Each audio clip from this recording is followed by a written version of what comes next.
Hi friends, welcome to Sabitha's kitchen. இன்றைக்கி AMC cookware பற்றி தாங்க பார்க்க போகிறோம். இதில் ஈஸியாக எப்படி ரைஸ் குக் பண்ணலான்னு பார்க்கலாம். இது ரொம்ப சூப்பரான குக்வேருங்க. இது ஹை குவாலிட்டி ஸ்டெயின்லெஸ் ஸ்டீலில் பண்ணது.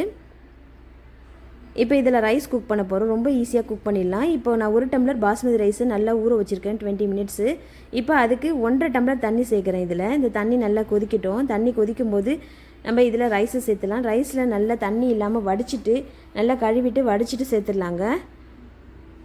இப்போ இது நான் ஃப்ரைட் ரைஸ்க்காக பண்ணுறேன். ரொம்ப உதிராக வந்தது, ரொம்ப சூப்பராக இருந்தது, ரொம்ப குயிக்காகிடுச்சு எனக்கு காலையில். இப்போ பாருங்கள், அந்த அரிசியை சேர்த்தாச்சு. சேர்த்துட்டு இது ஃப்ரைட் ரைஸ்க்குன்றதால கொஞ்சம் உப்பு சேர்த்துக்கிறேன். ஒரே ஒரு ஸ்பூன் நான் எண்ணெய் சேர்த்துக்கிறேங்க, அரிசி ஒட்டாமல் இருக்கிறதுக்காக. இப்போ நல்லா கலந்து விட்டுக்கலாம். இதை கலந்து விட்டுட்டு ஒரு ஸ்பூன் எண்ணெய் சேர்த்துட்டு இந்த லிட்டை போட்டு நல்லா க்ளோஸ் பண்ணிடலாங்க. இப்போ இதில் சைடில் ஸ்டீம் வரும்போது நம்ம அடுப்பை ஆஃப் பண்ணிடலாம்.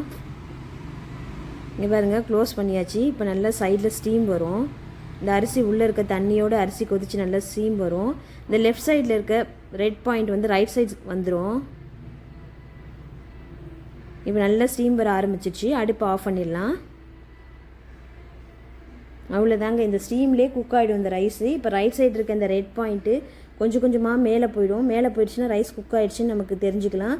நம்ம ஓப்பன் பண்ணி பார்க்கலாம். இப்போ கொஞ்சம் கொஞ்சமாக மேலே மூவ் ஆகுது பாருங்கள். டைம் எடுக்க ரைஸ் குக் ஆக அது அப்படியே மேலே மூவ் ஆகிடும்.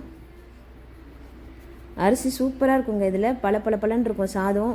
நம்ம ஃப்ரைட் ரைஸ்லாம் கலர்றதுக்கு ரொம்ப நல்லாயிருக்கும்.